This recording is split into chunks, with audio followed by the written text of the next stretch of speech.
विघ्नेश्वराय नमः। ओम श्री ह्रीं विघ्नेश्वराय नमः। ओम श्री ह्रीं विघ्नेश्वराय नमः। ओम श्री ह्रीं विघ्नेश्वराय नमः। ओम नित्याय वेदाय वैष्णवाय धनाय वेदाय वैष्णवाय महाराजाय नमः। ओम कवये नमः। ओम कल्याणदायकाय नमः। ओम भद्रमूर्तये नमः।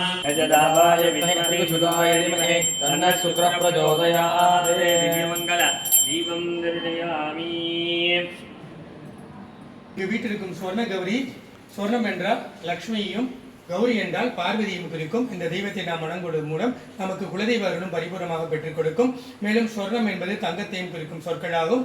மேலும் அக்ஷய திதியை முன்னிட்டு இங்கு வீட்டிற்கும் சொர்ண கௌரிக்கும் சொர்ணாகர்ஷ பைரவருக்கும் கூட சிறப்பு பூஜைகள் 3 நாட்களும் நடைபெற்று அதன் பிறகு பூஜிக்கப்பட்ட பிரசாதம் வரும் ஏப்ரல் மாதம் 19ஆம் தேதி ஞாயிற்றுக்கிழமையும் மறுநாள் 20ஆம் தேதி திங்கட்கிழமையும் தரிசனம் செய்யும் பக்தர்களுக்கு வழங்கப்பட இருக்கின்றது.